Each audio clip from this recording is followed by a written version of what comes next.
Halo teman-teman yang udah gabung, terima kasih. Kak Popi, hai, Yes. di on-mute dulu. Halo, kembali.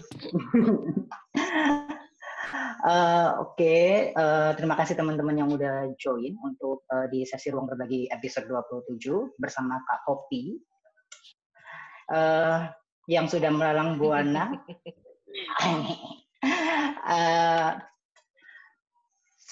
Untuk pembukaan untuk kali ini, Kak Popi mungkin bisa dijelasin nggak sih secara singkat aja tentang hashtag No Recruit List ini sebagai pembuka itu apa sih sebenarnya? First of all, mungkin sedikit tentang aku dulu ya.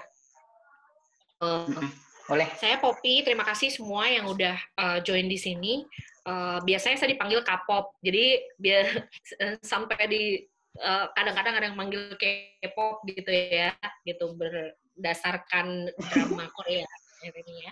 Terus jadi saya sendiri adalah profesional di I've been in the industry di dunia advertising udah hampir 20 tahun. Jadi kebayang umurnya berapa ya? Gitu. Jadi nggak mau sebut merek ya kalau itu. Ngomong melanglang buana, jadi udah melanglang buana kemana-mana. Jadi pada saat aku sudah mulai makin aktif di isu-isu perempuan, dan aku melihat satu terlalu banyak kasus kekerasan seksual yang terjadi, yang kemudian rasanya ingin membantu. Cuma bagaimana sih caranya membantu? Dan kemudian aku berkaca ke orang-orang di sekitar aku dulu. Jadi melihat apa yang terjadi di sekelilingku dulu deh, nggak usah yang jauh-jauh. Misalnya ada yang di Surabaya atau di mana yang di luar jangkauanku. Yang ada di sekelilingku dulu aja. Pada saat aku melihat ke sekelilingku, terus aku reflect back ke industriku. Aku mikir, oke, oh iya ya, sebenarnya dari awal aku masuk ke industri ini pun sebenarnya kekerasan seksual itu banyak terjadi ke aku. Jadi aku berkaca ke diriku sendiri. Dan itu pun terjadinya di lingkungan pekerjaan, di lingkungan kerja, dan itu terjadinya apa ya? The severity itu apa bahasa Indonesia-nya? Tingkat keparahannya ibaratnya. Tingkat keparahannya itu sebenarnya makin lama makin kecil kalau buat aku. Seiring dengan tingginya jabatan. Ngeri nggak? Jadi iya. makin begitu kita entry level kayaknya itu udah ya semua dihajar ke kita ya udah. Nggak bisa ngapa-ngapain. Nah, kemudian aku berpikir, karena sekarang aku bukan lagi korbannya, dan aku sudah ada di titik di mana aku bisa melakukan sesuatu, kenapa aku tidak melakukan sesuatu? Dan ini berawalnya justru dari banyaknya kasus spill yang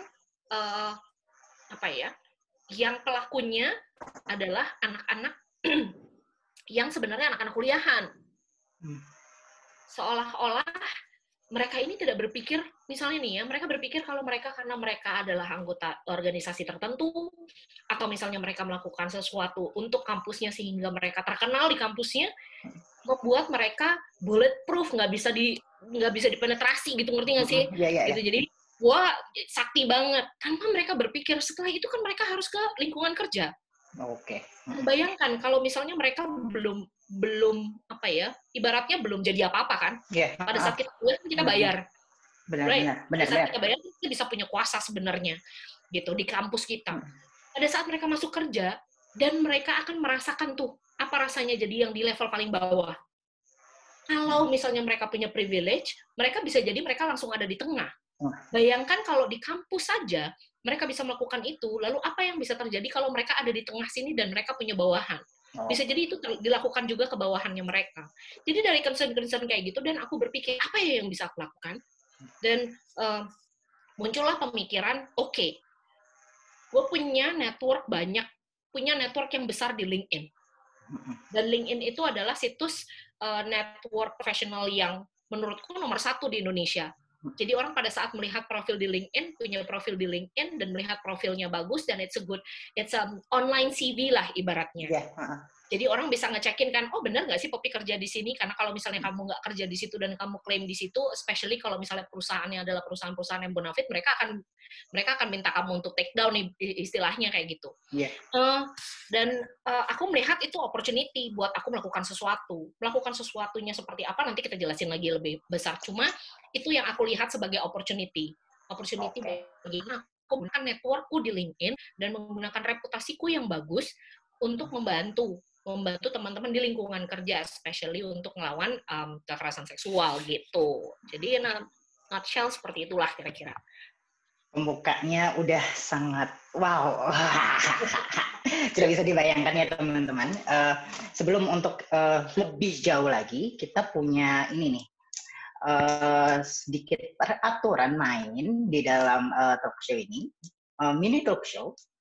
Untuk yang pertama, semua peserta wajib mute untuk mikrofon dan video selama sesi untuk menjaga ketenangan dan kelancaran koneksi selama sesi berlangsung. Untuk yang kedua, sesi akan terdiri dari 30 hingga 45 menit presentasi atau penjabaran ya, atau penjelasan dari Kak Poppy, dan tanya jawabnya juga gitu. Lalu ada sesi tanya jawabnya, peserta dapat mengetikkan pertanyaan di kolom chat maupun berbicara secara langsung dengan menggunakan tools untuk raise hand. Nanti akan ada yang membuka mic kalian secara magic. Wah. Terus habis itu nanti setelah itu nanti akan ada ini yang terakhir, sesi ini akan direkam untuk teman-teman yang menonton kembali video rekaman Ruang Berbagi di YouTube channel Aliansi Satu Visi gitu. Nah, tadi udah dijelasin ya secara singkat tentang Kak Poppy-nya. Kak Poppy ini adalah seorang pekerja kreatif industri di advertising, juga seorang aktivis yang aktif menjadi pendamping korban kekerasan seksual. Selain itu, sejak 2019, Kak Poppy juga mendirikan komunitas Pentas Indonesia, yang merupakan komunitas perempuan Indonesia melawan stigma negatif terhadap perempuan dengan berdaya. Nah, jelasin dong Kak, untuk pertama-tama itu gimana sih untuk pendirian Pentas Indonesianya itu gimana? Terus habis itu awal mulanya tadi udah dijelasin ya, untuk hashtag No Recruit List itu sendiri tercipta itu seperti apa, tapi secara lebih mendalamnya itu seperti apa sih sebenarnya untuk dua ini? Kalau pentas sendiri berawal dari aku pertama kali ikut komunitas dulu. Jadi aku ikut komunitas yang spesifik untuk ibu tunggal atau janda, ya. Jadi judulnya Save Janda waktu itu komunitasnya. Jadi spesifik untuk janda ataupun isu-isu yang berhubungan dengan janda, gitu.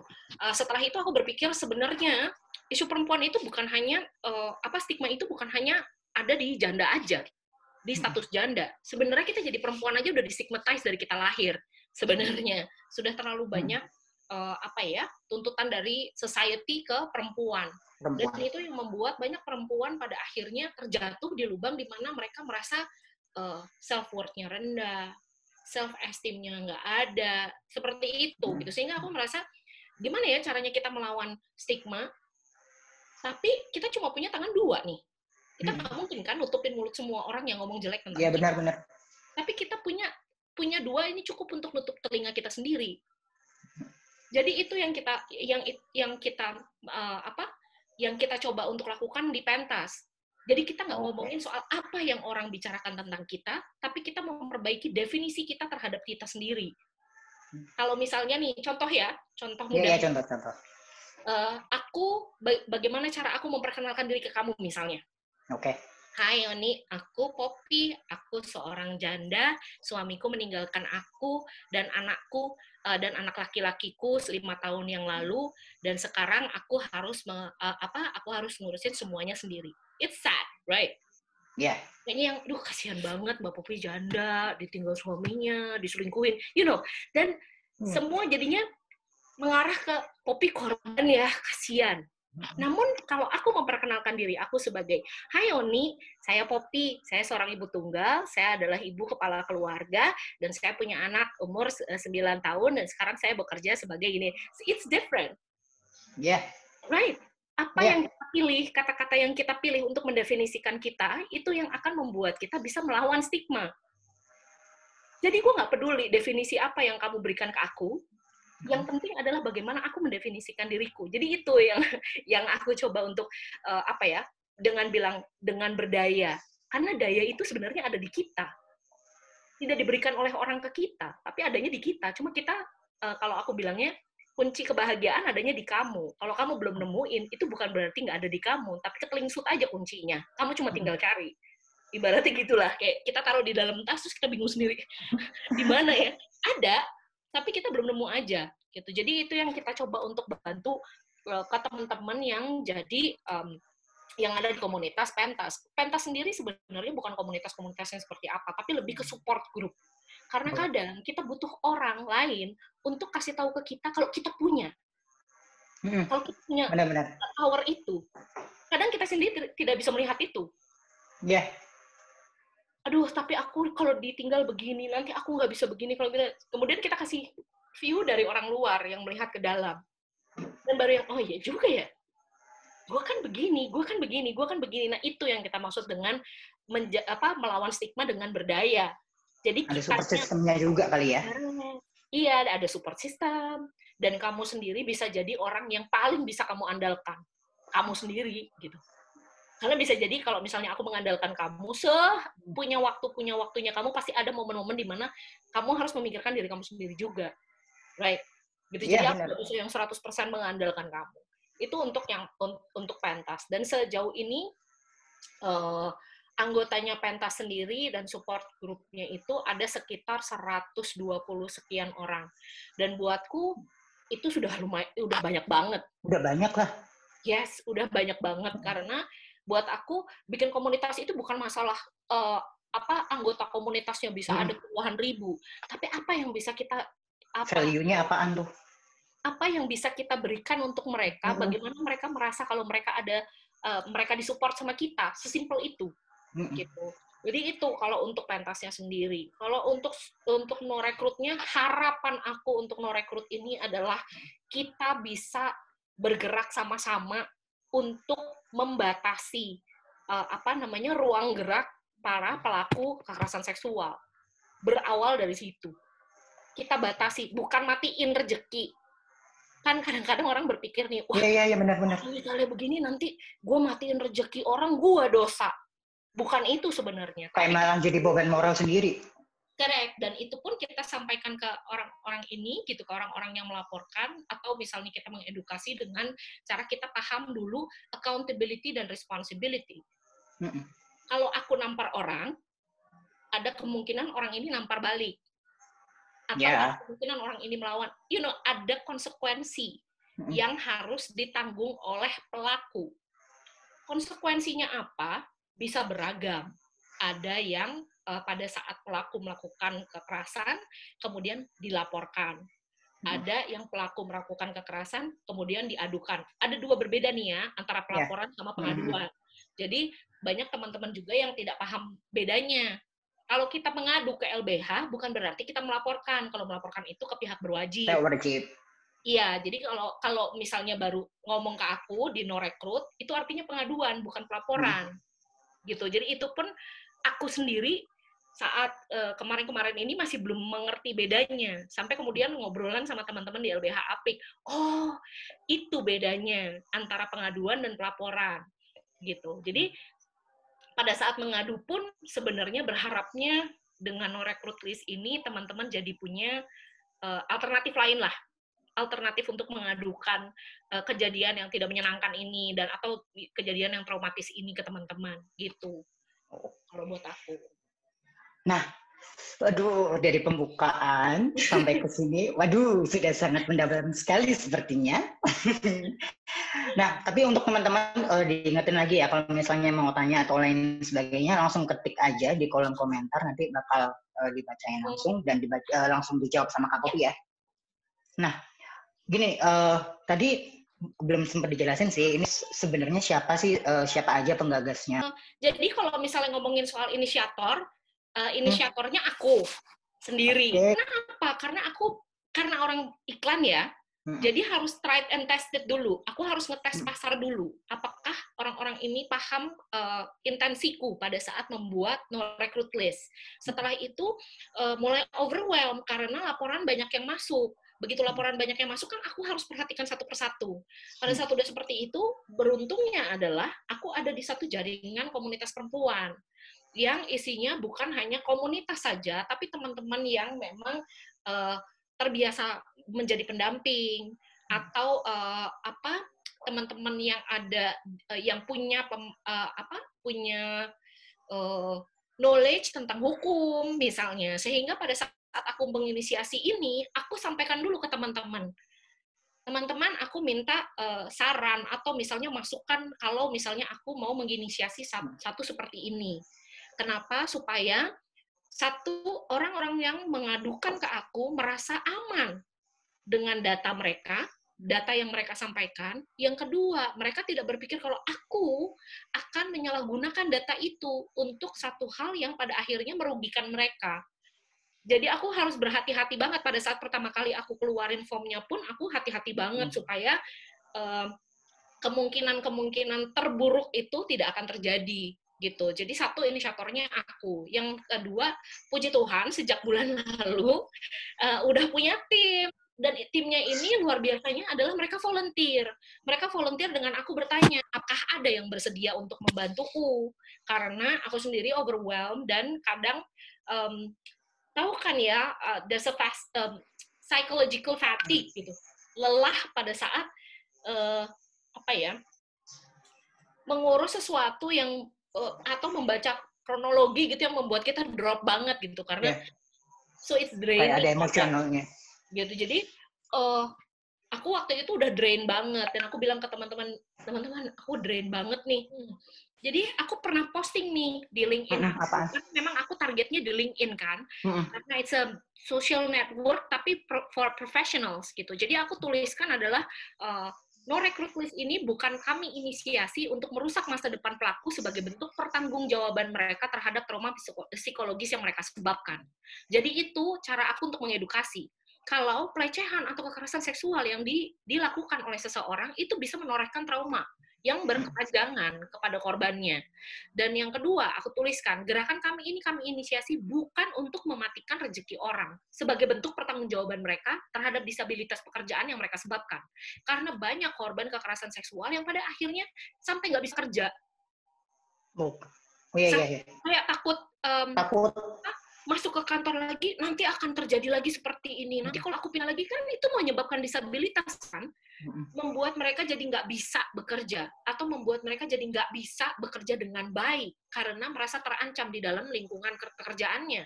Nanti kalau gue kayak begini, gue diginiin nggak sama bos gue. Nanti kalau gue begini, gue akan digituin nggak sama bos gue. You know? Dan, kemudian aku bilang, gerakan ini, kami inisiasi bukan untuk memberikan sanksi sosial sebagai bentuk pertanggungjawaban mereka terhadap dampak sosial yang mereka sebabkan. Dampak sosial ini yang aku maksudkan adalah kalau misalnya aku adalah korban kekerasan, terus aku menceritakan kepada keluargaku, terus keluargaku karena orang terdekat yang melakukan, kemudian semua orang jadi tahu nih sekampung. Jadi kan aku punya cap buat orang kampung ini. Lah ya omnya sendiri yang melakukan kekerasan, karena itu sekarang aja kalau menurut data di Catahu kan pelakunya kebanyakan adalah orang-orang yang di sekitar kita. Orang sekitar. Jadi bukan some strangers yang ketemu kamu di jalan kemudian melakukan sesuatu gitu. Kecuali ini memang catcalling ya. Kalau catcalling memang kebanyakan adalah orang-orang yang tidak kita kenal. Tapi kalau yang levelannya severe adalah kebanyakan orang-orang terdekat, mulai dari pacar, mulai dari ayah, mulai dari bapak tiri, mulai dari tetangga. Dekat itu bisa berarti proximity, yang artinya dekat arahnya, gitu, hanya satu rumah, dua rumah, dan kita merasa kita cukup aman di antara mereka, dan atau juga adalah keluarga kita sendiri. Itu yang aku maksud. Jadi pada saat aku sampaikan ini di LinkedIn, aku bilang kalau kami inisiasi ini supaya korban atau penyintas merasa mereka tidak sendiri, mereka merasa didengarkan, dan kita bisa memberikan penguatan supaya mereka bersuara dan mereka menyuarakannya dengan cara yang tepat. Karena kerap kali alasan mereka tidak bersuara adalah karena mereka takut kembali cedera. Udah gue korban, pada saat gue melakukan sesuatu, gitu, pada saat gue speak up, gue jadi korban lagi. Udah double malah. Kalau misalnya untuk cara kerjanya tuh gimana sih sebenarnya untuk kita mengadukan untuk hashtag No Recruit List sendiri tuh? Jadi ada formulirnya, dan di formulirnya itu kita minta teman-teman untuk ngisi. Jadi so far yang aku lakukan untuk mempromosikan No Recruit List ini adalah dari LinkedIn-ku. Yang kedua adalah dari teman-teman komunitas. Jadi teman-teman komunitas juga bikin kayak gini nih, misalnya live Instagram, ngebahas soal No Recruit. Setelah itu mereka posting link-nya menuju ke formulir itu di Instagram mereka. Atau misalnya bisa di swipe up, mereka langsung bisa masuk ke formulir itu gitu. Dan aku bikin juga highlight di Instagramku seperti itu. Jadi ngisi formulir gitu, isi formulir, setelah isi formulir nanti baru kita follow up setelah ngisi formulir itu gitu. Nah, nanti buat teman-teman yang penasaran sama formnya, bakal kita ketikin langsung, kepoin aja langsung di @poppydiharjo. Bener kan? Yes, betul. Di situ nanti. Ejaan lama. Apa? Di Harjonya ejaan lama, di Harjo. Iya, pakai DJ ya. Pakai DJ. DJ, bro. Nah, untuk gini, kalau misalnya itu kan untuk sistem pelaporan, bukan pelaporan sih sebenarnya, kayak misalnya untuk sistem pengaduan itu pasti akan ada yang namanya nama pelaku, terus habis itu nanti bukti-bukti dan lain sebagainya. Itu sistem keamanannya dari si pelapor ini gimana sih nanti akhirnya? Oke, aku kasih lihat dulu formnya ya. Oke. Aku kasih lihat dulu formnya ya supaya teman-teman kebayang lah seperti apa yang kalau misalnya harus ngisi. Kelihatan kan? Oke, kelihatan banget. Oke. Jadi bahkan sebelum mengisi kita ada disclaimer dulu dan kita sampaikan, satu, kalau formnya tidak akan dipublikasikan. Kedua, nama pelapor atau korban tidak akan dipublikasikan. Ketiga, daftar nama ini kita akan jadikan database untuk kebutuhan perusahaan, misalnya perusahaan, recruiter, headhunter, HR specialist yang bisa melakukan pengecekan. Dan tidak akan disebarkan ke publik. Jadi kalaupun kita punya database-nya ini nggak akan kita sebarin. Yang keempat, bukti bersifat harus. Jadi bukan hanya sekedar aku ngomong doang, karena kita mau menghindari fitnah kan dan defamasi.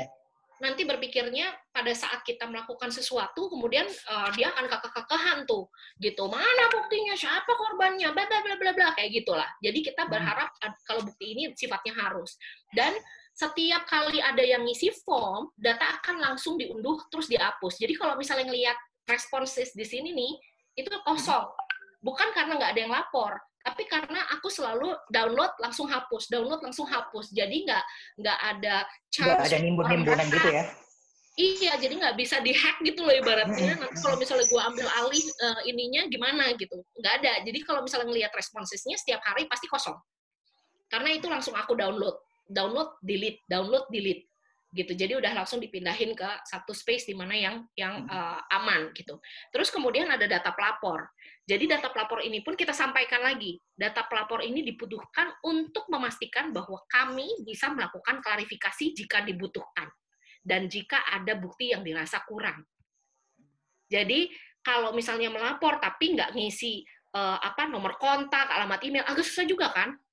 Kalau kita agak susah kalau misalnya kita mau klarifikasi atau misalnya kita mau melakukan sedikit konfirmasi gitu ke mereka, terus ada email pelapor dan status pelapor. Jadi buat teman-teman, bukan hanya sekedar korban yang bisa melaporkan, tapi bisa jadi keluarga, teman, kerabat, atau pendamping. Misalnya aku nih ada pendampingan orang dari, misalnya dia menceritakan ke aku di DM, setelah itu aku ketemuan dan lain sebagainya, aku bisa mengisi ini juga. Supaya masukin namanya, orang ini, nama pelakunya ini ke dalam list. Dan setelah itu aku minta untuk mendeskripsikan sedikit tentang kekerasan seksualnya. Nah, kekerasan seksual ini kadang-kadang orang nggak paham kategorinya. Ini apa ya? Apalagi kalau orang awam milihnya bingung. Iya, rata-rata milihnya pelecehan seksual. Karena nggak paham lagi. Padahal sebenarnya kan ada 15 bentuk kekerasan seksual kalau menurut Komnas Perempuan. Gitu. Tapi makanya aku di sini tulis ada other juga. Supaya mereka paling... Oh iya. Thank you, baby. So sweet sekali. Iya, lagi akur sama mamanya di rumah. Jadi ada other juga di mana mereka kalau tidak yakin, mereka bisa tuliskan. Jadi gue nggak yakin nih, ini masuk kategori apa ya? Intimidasi seksual, eksploitasi seksual, pelecehan, apa ya? Tinggal dia deskripsikan aja kali ya? Ya, mereka bisa menuliskan aja, oh dia ngapain aku misalnya, gitu. Jadi nggak dipersulit gitu. Dan satu, setelah itu kronologi. Jadi di sini kita tulis, bantu kami memahami kasus ini lebih baik. Jadi kronologi seperti apapun kita terima. Korban menceritakan seperti apapun kita percaya. Namun akan lebih baik kalau detail, sehingga kami lebih paham, lebih terbantu untuk memahami konteksnya, gitu. Apalagi kalau memang ini mau ada diharapkan untuk lanjut ke babak berikutnya, misalnya. Babak berikutnya apakah itu pendampingan, apakah itu pelaporan, apakah itu apa. Kan kita butuh kronologinya sehingga kita bisa assess situasinya seperti apa. Gitu. Dan kronologi ini juga membantu kita, para asesor, jadi kita assesskan nih per kasus, untuk paham yang mana yang harus kita dahulukan. Ada prioritasnya dong. Correct, ada prioritasnya. Prioritas ini bukan berdasarkan kekerasannya, tapi berdasarkan state of situasinya saat itu. Apakah misalnya korban atau pelapor merasa kalau korban harus ditangani segera karena udah depresi berat misalnya, atau korban diancam terus-menerus selama berapa minggu nih sehingga dia nggak berani keluar rumah misalnya. Jadi kita bisa paham nih. Terus berikutnya ya adalah apa yang diharapkan dengan laporan ini. Apakah butuh bantuan hukum? Apakah butuh bantuan psikolog? Apakah butuh bantuan informasi? Informasi ini contohnya kayak gini. Aku terjebak dalam hubungan toksik dan aku tinggal bareng sama pacarku dengan orang ini. Aku butuh informasi kemana aku harus pergi kalau memutuskan untuk keluar dari rumah. Jadi kita bisa berikan informasi itu. Support group, misalnya aku trauma healing udah, tapi karena aku tinggal sendirian di Jakarta, aku merasa tidak punya teman. Aku punya teman, tapi aku khawatir mereka tidak paham apa yang sudah aku lalui. Jadi kita bisa menyarankan support group. Kalau bantuan untuk speak up ke publik, kayak gimana? Kenapa kita masukin bantuan untuk speak up ke publik? Biasanya ini berhubungan sama high profile. Ya. Misalnya nih, ada artis misalnya. Malah jadi ini bumerang jadinya. Gitu. Terus dia bilang, wah harus speak up karena orang ini high profile dan bisa jadi korbannya makin banyak. Kan kita harus memberikan rekomendasi ke mereka. Plus minusnya kalau melakukan speak up ke publik. Karena ada juga, kita menghindari juga orang-orang yang mungkin melihat ini sebagai opportunity untuk pansos ibaratnya. Ya. Ngerti nggak sih? Padahal itu bukan ceritanya dia. Jadi misalnya aku cerita ke kamu nih, wah gue pernah dilecehin tuh sama si artis, blablabla. Terus kamu melaporkan. Tapi cuma karena yang, gue cuma pengen ngeluar ini dia aja gitu, spill dia aja gitu. Jadi intensinya juga kita bisa lihat dari formulir ini. Kalau intensinya cuma sekedar, gue cuma mau ini doang aja, biasanya malas ngisi. Ngerti nggak sih? Jadi kita bikin formulir ini adalah untuk memastikan kalau intensi mereka beneran mau melaporkan. Karena gampang banget kalau misalnya, si ini tuh pernah nginiin gue, jreng. Kirim aja ceritanya ke aku lewat email gitu misalnya. Tapi dengan formulir seperti ini kan mereka paling enggak mereka harus niat. Ngerti nggak sih? Harus niat untuk menyampaikan kronologi, bla bla bla bla bla. So we're doing this right. Kita melakukannya dengan benar, kita melakukannya dengan tepat. Caranya berbicaranya pun dengan tepat gitu. Terus data pelaku ini kita tuliskan di sini. Kita sarankan untuk mengisi form sedetail mungkin agar kami bisa membuat profil pelaku dengan lengkap. Kenapa dengan lengkap? Karena aku biasanya nyari di LinkedIn dulu. Karena it's professional network kan. Jadi kalau aku cuma tahu namanya Bilal misalnya. Bilal siapa? Bilal gitu. Terus atau misalnya ini adalah akan jadi deskriptor lah ibaratnya. Bagaimana cara aku memfilter antara Bilal A dan Bilal B. Bilal yang mana yang lo maksud? Dengan kita tahu namanya, kita tahu nama aliasnya, misalnya kita paham kalau misalnya ada tempat tanggal lahir, atau misalnya ada kota domisilinya, sehingga kita bisa filter kan. Iya, benar. Namanya Bilal mungkin banyak, tapi ternyata Bilal yang ini gitu. Jadi ada nomor kontak, ada email, misalnya punya akun Facebook, misalnya punya akun Instagram. Yang repot itu kalau misalnya yang dikasih tahu adalah akun Twitter, banyak kan kagak pakai nama ya kan. Namanya aneh, cuy. Iya, belalang kupu-kupu misalnya. Tiba-tiba namanya belalang kupu-kupu terus nggak ada namanya di situ, ya susah gitu. Kita nyarinya juga puyeng juga, nih siapa nih orang gitu kan. Gitu. Jadi makanya kita pastikan kalau as detail as possible. Lu punya akun apanya dia, masukin aja ke sini supaya kita bisa bikin profilnya. Gitu. Setelah itu institusi, ini juga penting, institusi atau organisasi atau afiliasi. Contoh, misalnya kamu nggak tahu aku kerja di mana.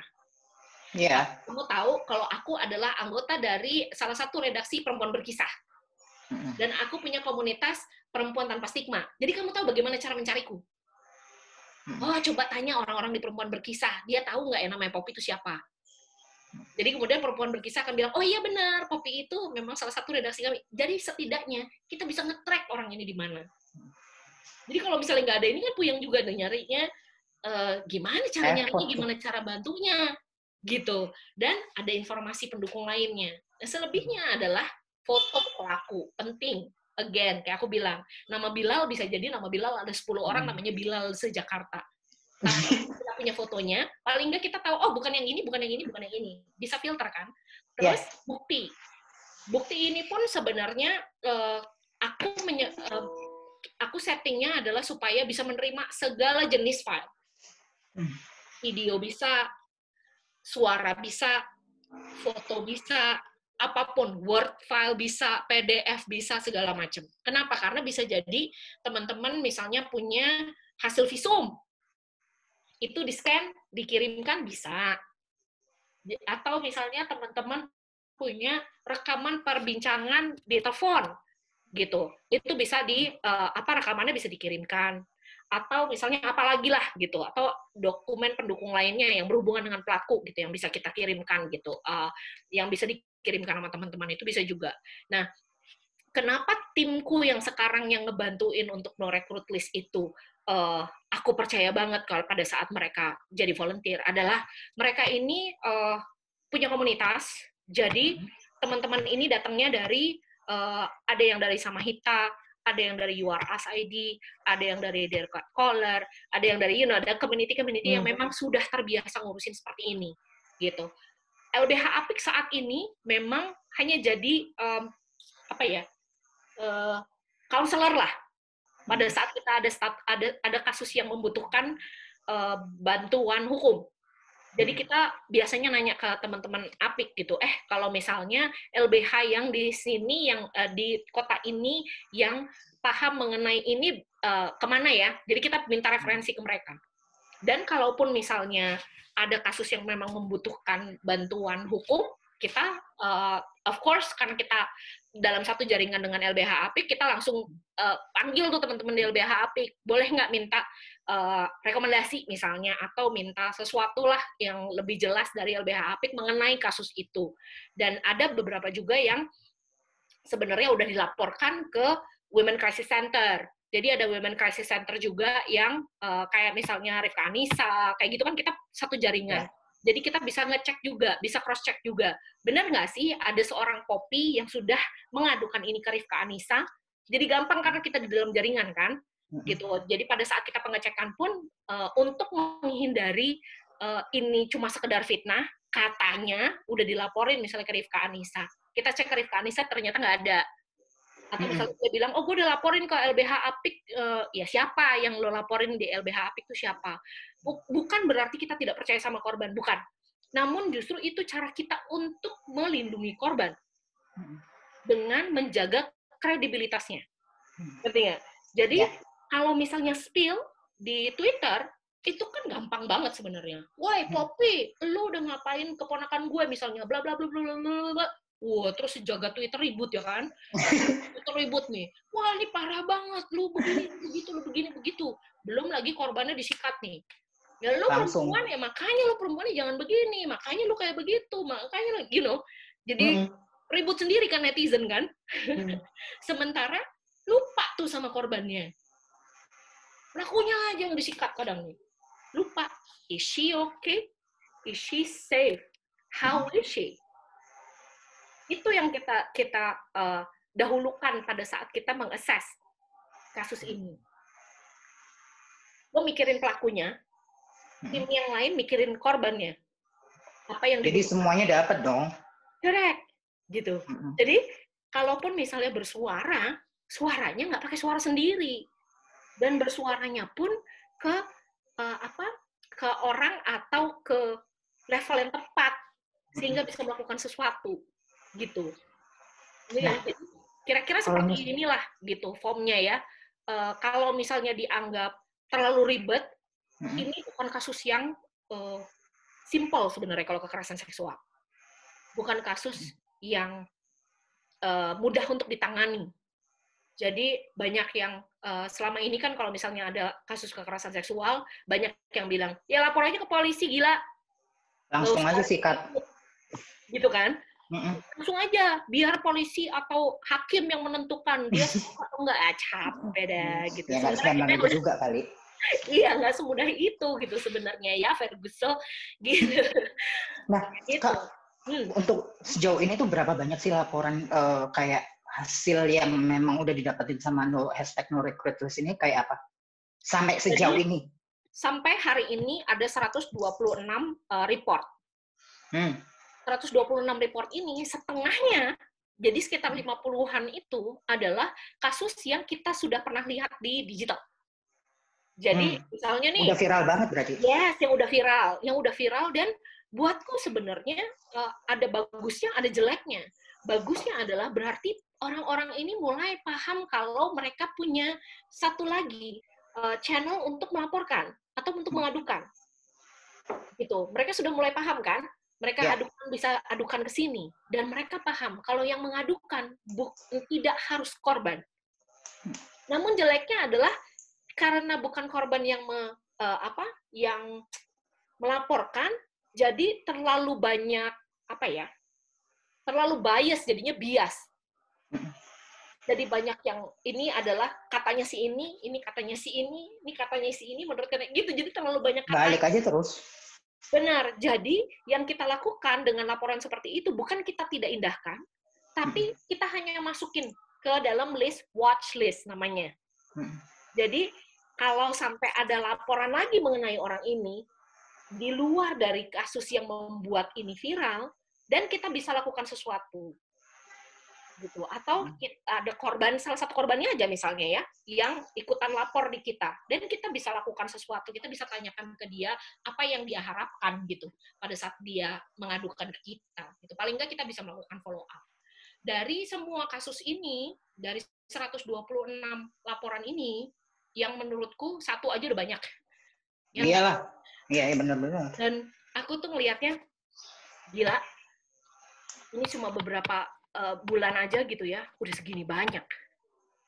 Stres tuh ya ngelihatnya.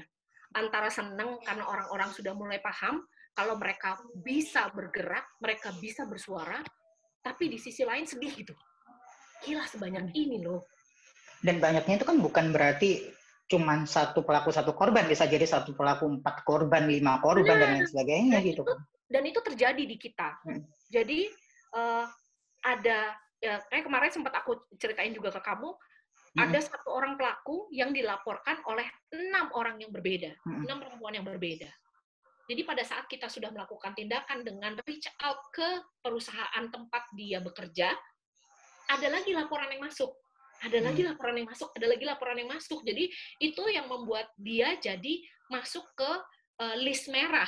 List merah itu udah high risk artinya. Dia udah risk banget nih. Dia kemana-mana kayaknya dia melakukan kekerasan seksual. Di perusahaan yang pertama dia lakukan kekerasan seksual sampai percobaan perkosaan. Di perusahaan yang kedua terjadi perkosaan. Di perusahaan yang ketiga kok bisa masuk? Gitu, ngerti nggak? Betul? Karena ini offense-nya terjadinya di kantornya dia. Berarti ada sedikit celah di mana perusahaan mungkin karena butuh cepat sehingga tidak melakukan background check dengan thorough, dengan apa dengan ini ya gitu lebih rinci, lebih detail gitu lah. dengan lebih detail. Dan bisa jadi bukan kesalahan perusahaan juga gitu. Karena kan mereka tidak pernah berpikir kalau ibaratnya kayak aku gitu ya, pada saat aku interview orang kan aku tidak pernah berpikir kalau orang ini pelaku kekerasan seksual atau enggak ya.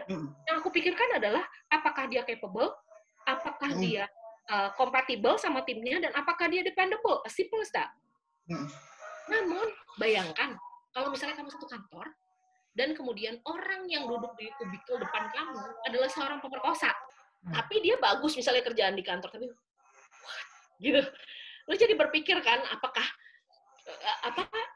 kalau mau satu kantor sama orang yang seperti itu misalnya. Boleh pindah ruangan nggak sih langsung? Boleh pindah ruangan nggak gue? Boleh nggak nih physical distancing sama orang yang kayak gitu? Atau gini, pada saat orang ngomong, oh sanksi sosial, lu emang siapa? Lu bisa ngasih sanksi sosial ke orang-orang ini? Lu kan bawa ini, lu serahkan aja ke polisi, apalah segala macam. Sekarang gini, pada saat lu melakukan kekerasan seksual, dan lu benar-benar dilaporkan, dan lu kena hukuman, itu kan bisa 5-7 tahun kalau nggak salah. If I'm not mistaken ya. Ini sebenarnya bisa kita lakukan juga di luar. Kalau misalnya lu di penjara, itu kan lu dibatasin. Right? Lu dibatasin dengan lu tidak bisa kemana-mana. Lu dibatasin di satu ruangan, satu sel itu doang. Sama aja sebenarnya sama no recruit list. Kita membatasi gerakannya mereka, sehingga mereka nggak bisa terlalu banyak kemana-mana untuk melakukan aksinya, ibaratnya. Gitu. Terus, apa ya, itu terus, gini, tadi kan udah sempat disinggung nih sama Kak Pop itu bukan dilaporin ya, maksudnya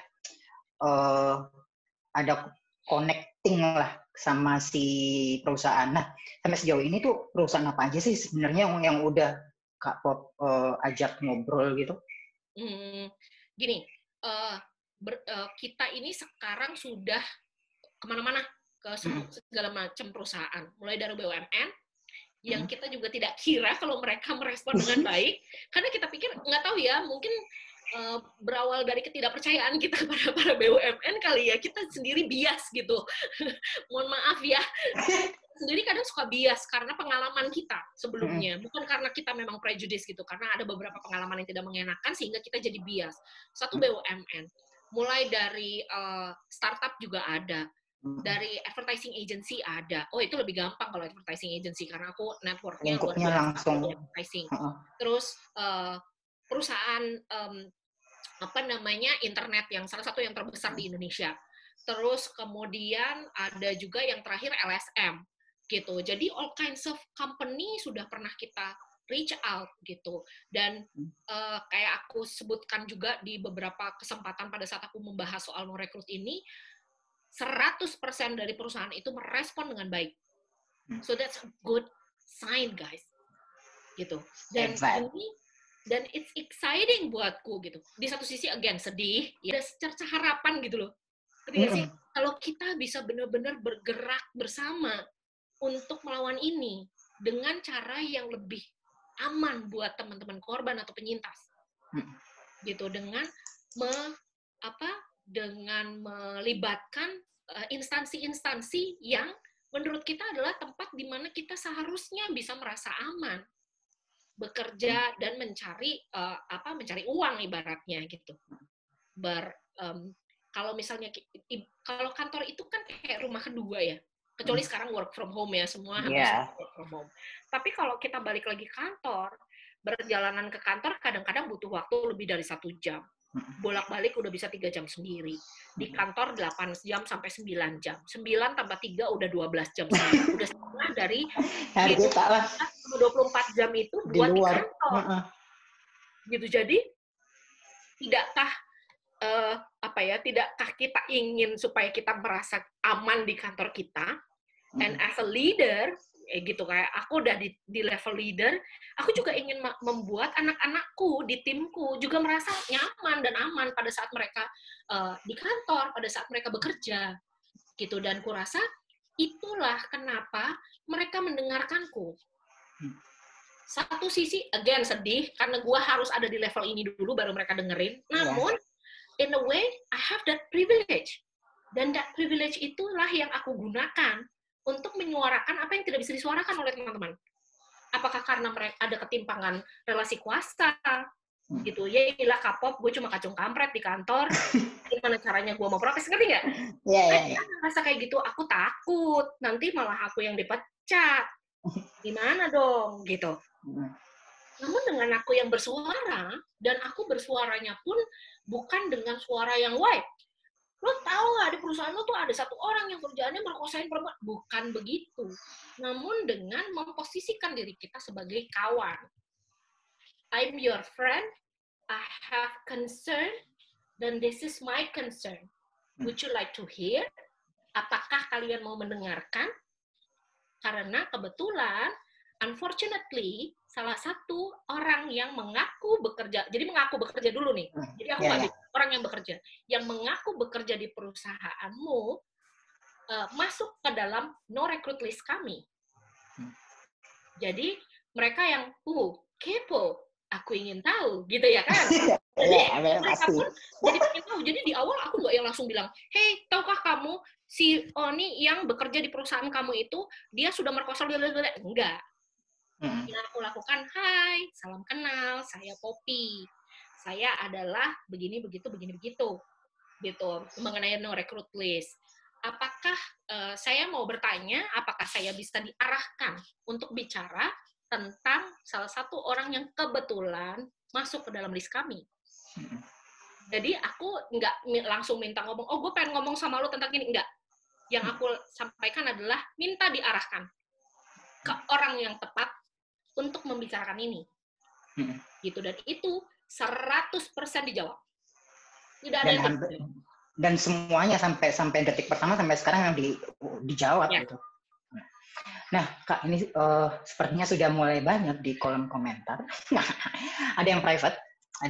Ini yang pertama ya, aku bacain. Kalau misalnya nih menceritakan kekerasan seksual yang dialami bisa jadi trauma tersendiri dari korban. Bagaimana jika memang penyintas ingin lapor sementara, rasanya berat sekali untuk mengingat kembali peristiwa yang ingin dilupakan. Gimana tuh? Jadi itu yang kemarin aku sampaikan juga. Ada beberapa korban yang mengisi formulir aku tuh bisa sampai 3 hari. Karena kesulitan untuk menceritakan kronologinya. Kesulitan menceritakan kronologinya itu pun karena masih trauma yang mendalam. Gitu. Gue nggak bisa nih nulisnya aja nggak sanggup, gemeteran. Banyak yang seperti itu kok. Jadi you're not alone basically kalau memang misalnya dia berpikir seperti itu. Dan kita membebaskan sebenarnya kronologinya itu, misalnya nih, kamu bisa tuliskan, ingin menceritakan kronologinya, Kak, namun saat ini aku masih belum sanggup. Atau misalnya, kalian bisa email atau DM ke aku. Kak, aku mau cerita, aku mau isi formnya, tapi aku masih begini, begitu. Jadi kita bisa ada pembicaraan dulu. Kita bisa obrolan dulu. Sehingga aku bisa bertanya sedikit, dan itu sebabnya no recruit list ini bukan sprint. Bukan dari sini, cok, cepat.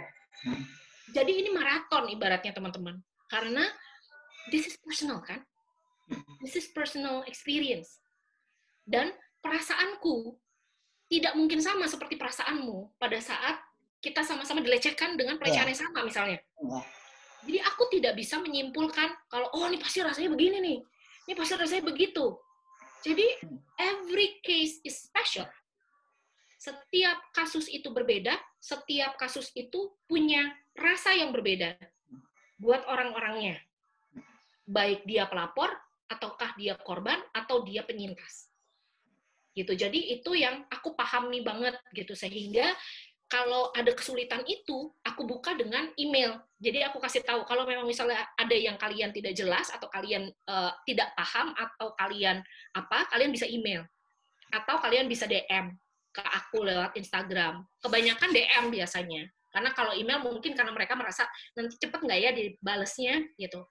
Jadi mereka nge-DM aku di Instagram. Kalau di DM memang lebih cepet aku ngeresponnya. Gitu. Karena kalau email beberapa hari sekali aku ngeceknya. Jadi nggak live notice gitu. Gitu. Jadi kita bisa bantu untuk untuk ngeluarin lah ibaratnya.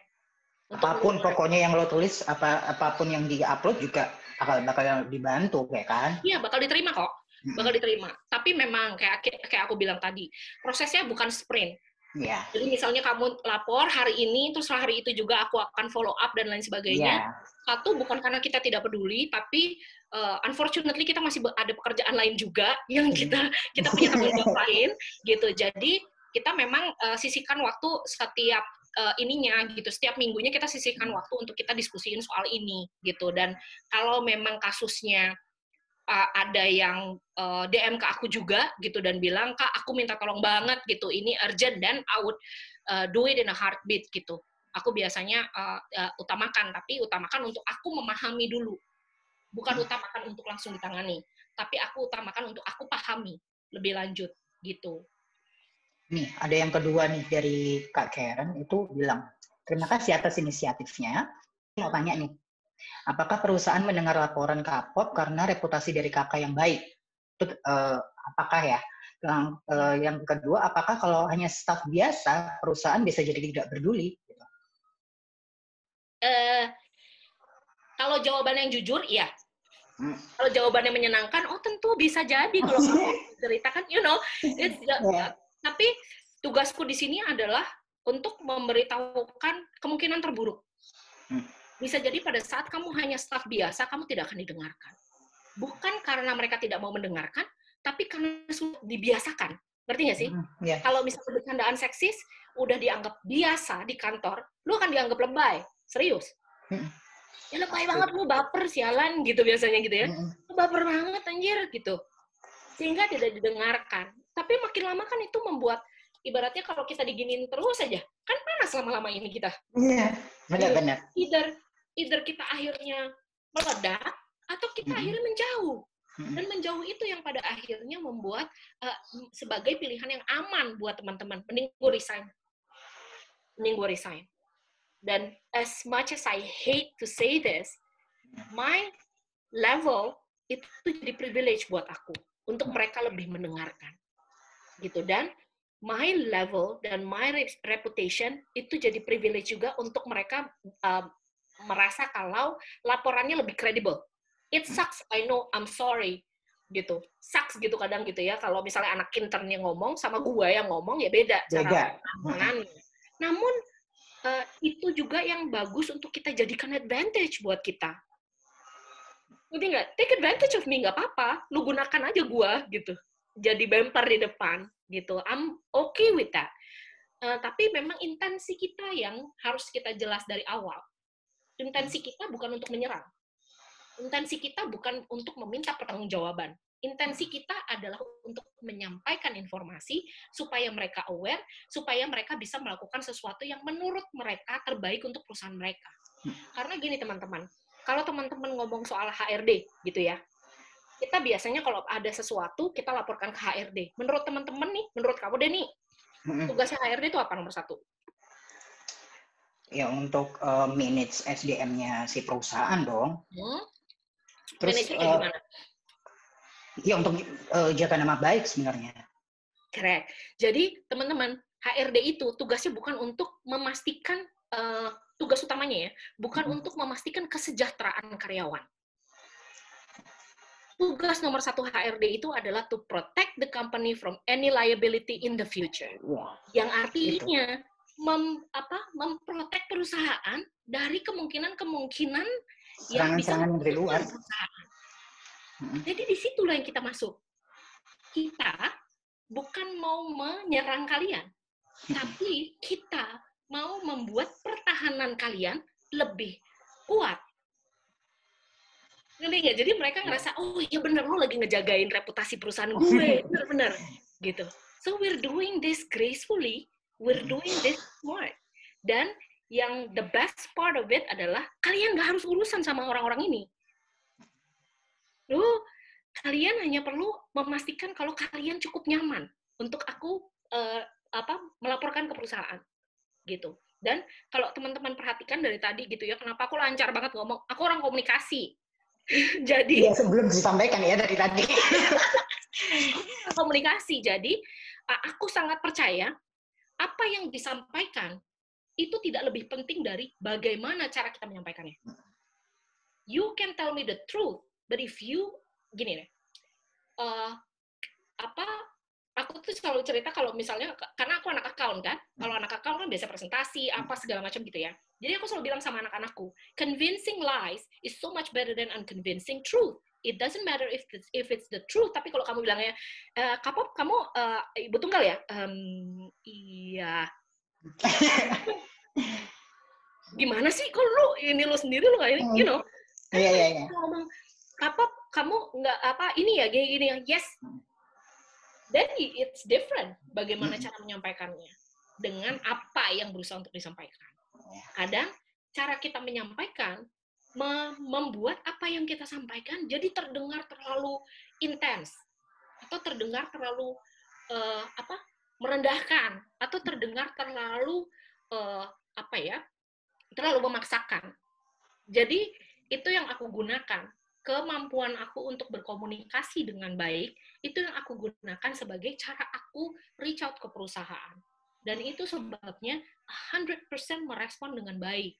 Jadi bukan hanya sekedar levelku, tapi bagaimana cara aku menyampaikannya pun pada akhirnya membuat mereka, oh, no wonder she's there. Ngerti nggak? Sehingga yang, okay, let's listen to her. Gitu. Ya, menyenangkan kan? Iya, sekali. Ini ada lagi dari Kak Umam. Bilang terima kasih banyak juga atas infonya.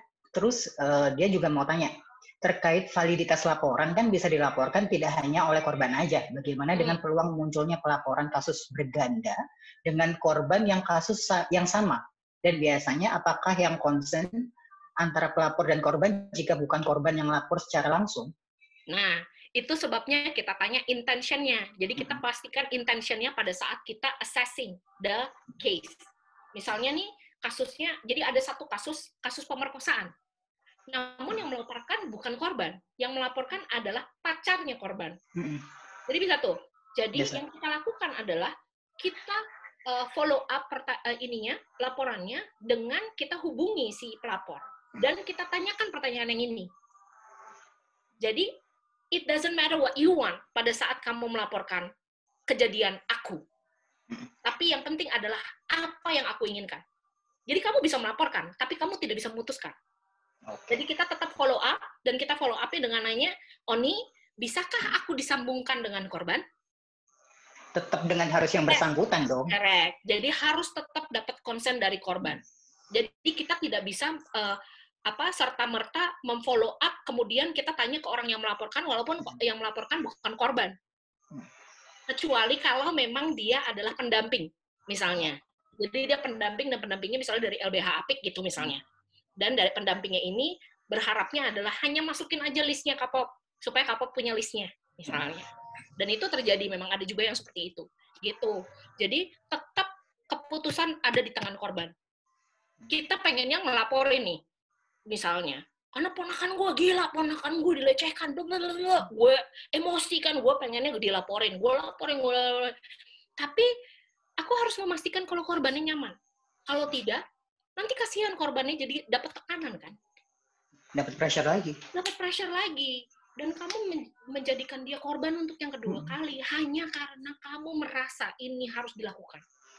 Jadi ada juga yang bertanya ke aku, Kapop, bagaimana caranya mengedukasi korban supaya dia mau melaporkan? Aku bilang, ngapain lu edukasi korban? Ada, lu bantu korban untuk mengatasi traumanya. This isn't about you. Gitu. Kadang kita gregetan gitu ya. Duh, laporin aja. But again, guys, this isn't about you. You need to understand how it feels to be the victim. Kalian harus melihatnya dari kacamata korban. Gitu, bukan dari kacamata, oh menurut gue yang benar begini Kapop. Iya, tapi korban bagaimana? Lo harus balik lagi ke korban. Nggak bisa baliknya ke kamu, gitu. Gue rasa ini harus dilaporkan Kapop. I don't care. Itu menurutmu, tapi aku harus paham dulu korban maunya apa, gitu. Jadi nggak bisa deh kalau misalnya cuma pelapor doang gitu, terus habis itu kita lakukan sesuatu, apalagi kalau sampai ke ranah hukum gitu, kita nggak bisa, gitu. Kecuali kalau dia adalah minor ya, anak di bawah umur, dan ini yang melaporkan adalah orang tuanya, immediate family, dan kita bisa berikan rekomendasi untuk pendampingan hukum dan pendampingan psikologi. Jadi yang kita fokusin pertama adalah korbannya dulu. Setelah itu baru kita tanya lagi, apa yang mau dilakukan dengan pelaku. Jadi kita fokus ke korban dulu, dan ini banyak yang terjadi seperti itu. Kasusnya berganda, korban dan kasus yang sama, ya. Jadi korban dan kasus yang sama itu adalah yang viral. Jadi biasanya nih yang ramai gitu ya, bisa yang dilaporin tuh bisa satu orang dengan korban yang sama, dengan pelaku yang sama itu dilaporkan oleh 8 orang yang berbeda. Gitu. Dan itu buat kita masukin ke watchlist aja gitu sampai beneran ada korban atau immediate family dari korbannya ini yang melaporkan ke kita atau mengadukan ke kita gitu. Dan biasanya kalau kasus yang viral seperti itu, langkah pertama yang kita ambil adalah kita ngecek ke LBH Apik. Apakah ini udah masuk laporannya ke mereka atau misalnya ke LBH di kota-kota itu yang ada di jaringan kita cek apakah sudah ada yang menangani kasus ini, apakah sudah ada yang mendampingi kasus ini, karena kita di jaringan mudah banget untuk kita tanya cuma sekedar cek di WhatsApp aja, guys, apakah ada yang menerima laporan atas nama pelakunya ini. Jadi kita nggak sebutin korban ya, kita sebutin pelakunya. Yang pelakunya adalah Poppy misalnya, apakah ada yang menerima laporan ini, terus nanti nyaut nih, ini di mana Kak Pop, ini di Jogja misalnya. Dan teman-teman di Jogja di tag deh tuh, di mention, si ini coba lihat ada nggak yang lapor, ada nggak yang lapor. Kalau ternyata ada, dan kita baru tuh rekonsiliasi. Cek nih masing-masing. Oh, lo laporannya apa? Ini laporannya apa? Apa? Supaya kita paham ada nggak benang merahnya. Apakah dari modus? Apakah dari bentuk kekerasannya? Ataukah apa? Ataukah kota di mana terjadinya? Ataukah skena di mana terjadinya? Misalnya nih, nih anak komunitas A, ternyata terjadinya di komunitas A, komunitasnya sama ternyata, jadi ada common thread-nya, ada common thing yang terjadi antara korbannya misalnya, gitu, karena rata-rata yang masuk ke kita itu ada pattern-nya nih, gitu, jadi dia nggak yang sembarangan langsung gitu, nargetin orang, tapi ada pattern-nya, gitu, dan pattern-nya tuh biasanya berulang, gitu. Kalau guru dia tahu nih, kalau modelnya anak muridnya seperti ini, dia targeting. Jadi nggak semua anak muridnya kena pelecehan, enggak. Tapi anak murid dengan spesifikasi tertentu itu kena. Ya. Ini kena. Karena dia tahu dia bisa punya kuasa lebih. Kalau misalnya dia menargetkan yang kayak gitu. Nah, ini ada pertanyaan yang terakhir nih buat teman-teman nanti yang belum kejawab, nanti bisa langsung DM Kak Poppy, bakal langsung dijawab ya Kak ya. Ini ada dari Kak Heni, dia tanya nih, apakah ada kriteria khusus perusahaan atau kantor yang dilaporkan atau dari bidang manapun bisa? Misalnya bergerak di bidang pendidikan kayak atau apa gitu ya misalnya, itu bisa nggak gitu. Terus yang kedua, dia tanyanya gini, dari kasus yang ditanganin, adakah satu kasus yang paling berkesan? Yang unforgettable. Kriteria khusus perusahaan atau kantor yang dilaporkan nggak ada kriterianya, bisa apapun. Misalnya bergerak di bidang pendidikan nih, bergerak di bidang pendidikan seperti apa? Karena gini, ada juga beberapa teman-teman yang melaporkan dosennya, gitu, melaporkan dosennya nih melakukan pelecehan atau melaporkan dosennya ada ini. Itu biasanya aku minta bantuan dari teman-teman yang paham soal itu, gitu, karena buatku it's different, beda lagi nih pelecehan yang terjadi di kampus, misalnya di universitas, itu penanganannya berbeda dengan kalau terjadinya di luar kampus gitu misalnya, gitu. Jadi aku harus hati-hati kalau bidang pendidikan itu yang dimaksud. Tapi kalau misalnya yang berhubungan dengan pendidikan itu pernah ada satu nama perusahaannya tidak bisa aku sebutkan, tapi dia bergerak di bidang pendidikan, gitu, di bidang pendidikan, dan ini ibaratnya kayak coaching lah. Jadi gue bisa jadi coach lo untuk apa? Jadi gue bisa jadi coach lo, dan dia adalah coach di situ. Dan itu udah pernah kita ini juga, gitu, udah pernah kita reach out juga. Dan aku reach out-nya langsung ke CEO-nya. Oke. Jadi hebat sekali jaringannya ya. See, I mean my network is my power, gitu, my superpower sebenarnya for this one, ngerti nggak? Jadi just use it, gitu, karena aku paham bagaimana cara menggunakan my network untuk membuat mereka tergerak, buat bergerak. Kalau aku bilangnya, paling tidak kita membuat mereka tergerak deh, gitu, buat bergerak. Oke, kita harus melakukan sesuatu nih sebelum ini merusak perusahaan kita, misalnya. gitu. Jadi ya jadi nggak ada batasannya perusahaannya apa. Terus kedua, dari kasus yang ditangani, adakah satu kasus yang paling berkesan bagi kakak? Itu kasusnya yang di kantor pertama dia udah pernah ngelakuin sesuatu sampai ada sampai ada percobaan perkosaan.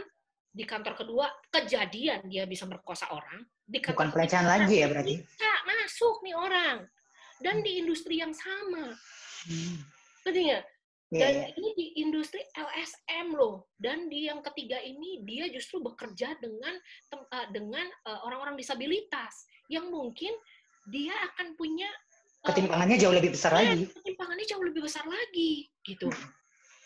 Itu ya pada saat aku membaca salah satu saja korbannya menceritakan dengan sebegitu detailnya dan dia bilang, Kak, ini aku mengisinya 3 hari. Karena dia ketik, dia diam dulu. Dia ketik, dia diam dulu. Dia ketik, dia diam dulu. Tahu nggak aku efeknya sampai kayak gimana? Ada sekali semingguan tuh gue nggak kepikiran. Yang kedua, padahal udah dikasih tahu loh sama kantor sebelumnya. Kalau orang ini harus diawasi. Tapi kebobolan juga, ngerti nggak? Iya.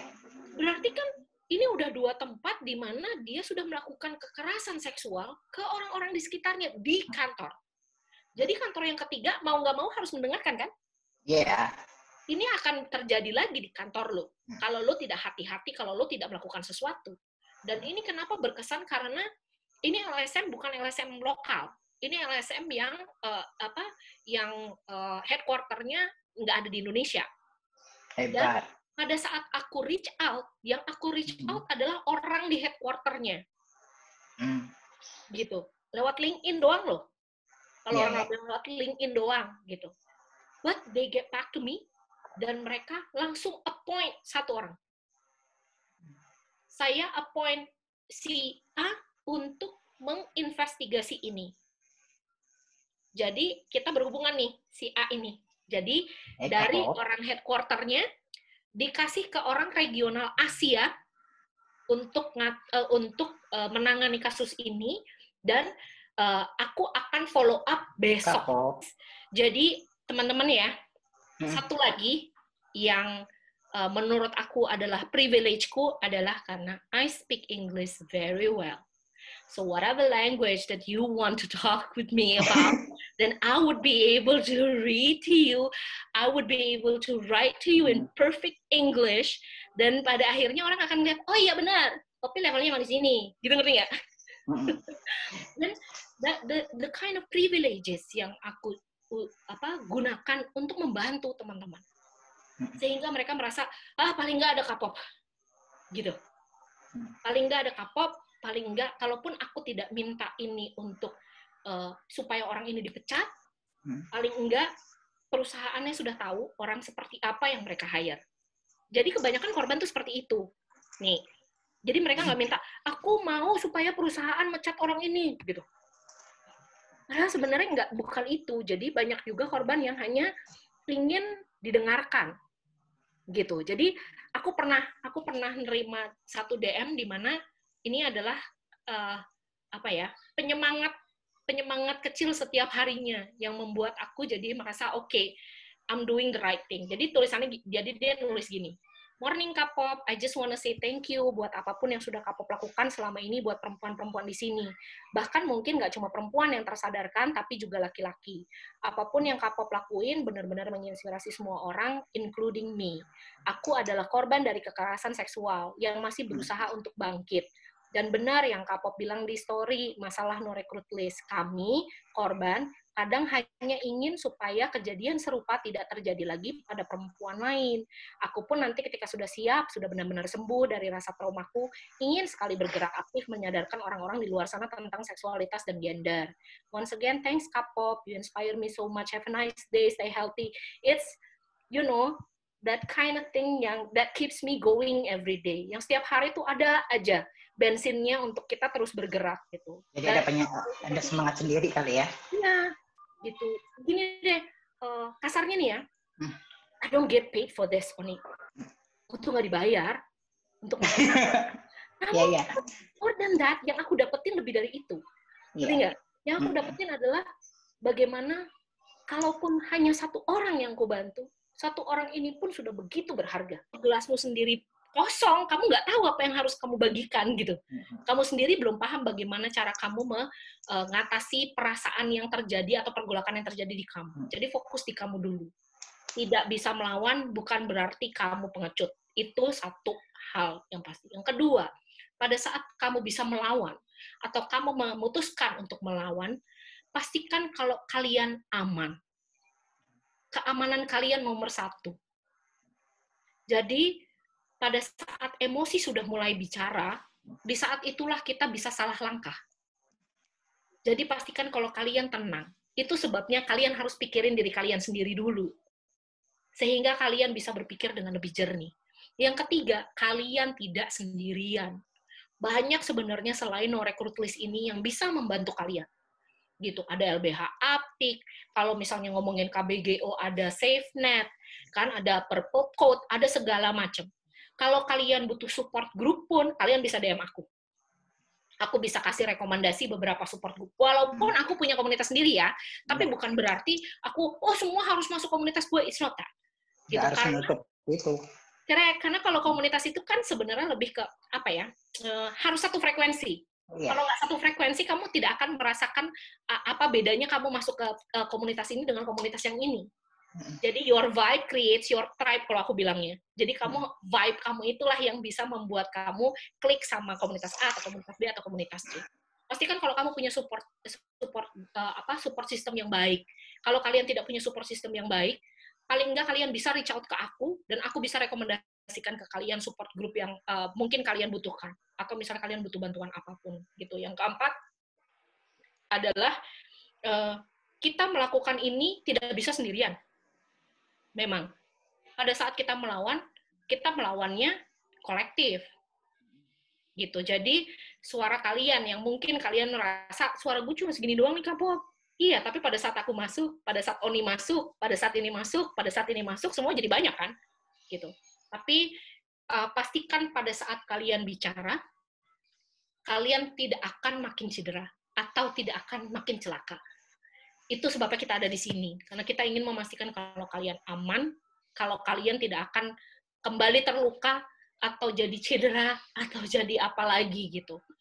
Gitu aja sih, nih. Itu. Semoga membantu ya, teman-teman. Minta maaf ya sebelumnya karena satu koneksinya, dan kedua bukan berarti pada saat saya tersenyum, pada saat Kak Poppy bercerita itu saya tidak berempati, tapi memang gimana ya, antara ada yang seru dan ingin yang lebih banyak untuk dibahas itu lebih timbul gitu akhirnya. Jadi bukan berarti saya tidak berempati atas ceritanya Kak Poppy, itu yang pertama. Dan untuk menutup ini hashtag aku kutip dari LinkedIn-nya Kak Poppy.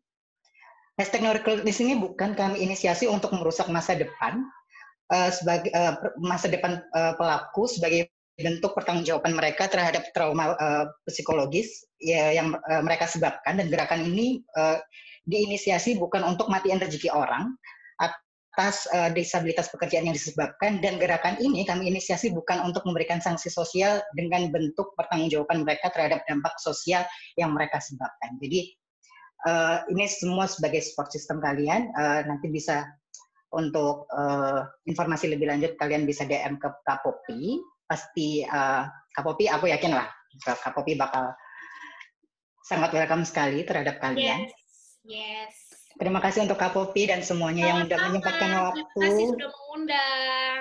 Terima kasih sudah mau berbagi cerita. Iya. Terima kasih sudah juga untuk memberikan inspirasi. Jadi thank you so much. Kak Poppy sehat-sehat untuk yang selanjutnya. Iya, terima kasih. Buat teman-teman juga sehat-sehat, meskipun nanti udah nggak ada PSBB, tetap ya protokolnya juga dilakuin gitu ya. Dan untuk sesi ruang berbagi episode 28 bakal segera diumumin, dan kepoin terus di akun Instagram Ruang Berbagi ASP untuk episode selanjutnya. Terima kasih Kak Poppy dan yang lainnya. Terima kasih, jaga kesehatan. Teman-teman, selamat sore.